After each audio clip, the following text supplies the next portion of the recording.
time ago, the world was a very different place. People had started to forget about God.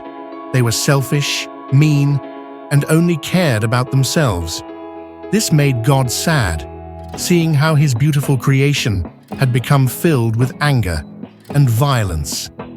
But in the middle of all this, there was one man who still followed God's ways, a man named Noah. Noah wasn't just any man. He was honest, kind, and he always listened to God. One day, God spoke to Noah with a special task, something no one had ever done before. God said, "Noah, I'm going to flood the earth to wash away all the wickedness, but I will save you, your family, and 2 of every animal. Build a giant boat, an ark, to keep you all safe." Noah trusted God, even though the skies were clear and there wasn't a drop of rain. People in the town must have thought Noah was a little crazy when they saw him start building this massive ark. Day after day, Noah and his 3 sons, Shem, Ham, and Japheth, sawed wood, hammered nails, and constructed the ark just as God had told them. It took a long time, but Noah never gave up because he believed in God's plan. Finally, the ark was finished, but the work wasn't over. Next, Noah needed to gather 2 of every animal, 1 male and 1 female. Imagine the sight: lions and tigers, elephants and giraffes, birds flying in, and even the tiny bugs. Every creature you could think of started arriving at the ark, as if they knew it was time. With the animals aboard, Noah, his wife, and his 3 sons and their wives entered the ark too. And then God closed the door behind them. Then it began to rain. At first, it was just a sprinkle, but soon it turned into a downpour. The rain came harder and harder, pouring for 40 days and 40 nights. Water covered the entire earth, rising higher and higher until even the tallest mountains were submerged. The whole world was underwater. But inside the ark, Noah and his family were safe, along with all the animals, just as God had promised. After the rain finally stopped, the waters didn't disappear right away. Noah and his family had to be patient as they waited for the water to go down.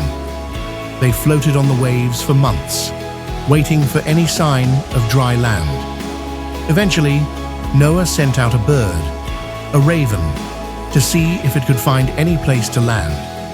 But the raven flew back and forth, finding nothing. So Noah tried again with a dove. The first time, the dove returned with nothing. But after 7 days, Noah sent the dove out again, and this time, it came back with an olive branch in its beak. This was a sign.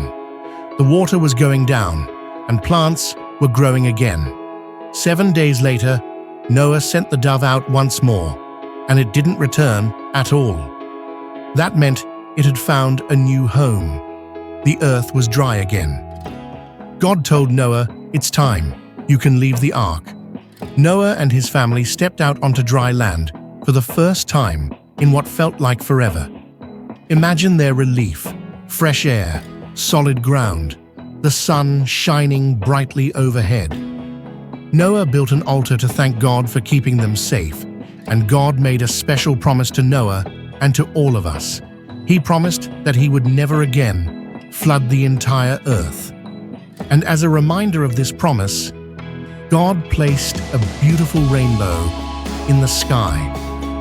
The rainbow was more than just a pretty sight. It was God's promise that he would always be with us, that he loved us, and that he would never bring such a flood again. Noah's story is more than just about building a big boat. It's about trust, faith, and God's love. Even when things seem impossible or difficult, if we trust in God, he will guide us and protect us. Noah followed God's instructions, even when others didn't understand. And because of that, he and his family were saved. So the next time you see a rainbow, remember God's promise. It's a reminder that no matter what storms we face, God's love and protection are always with us. And that's the story of Noah and the ark, a story of faith, a story of hope, and a story of God's everlasting love for His creation.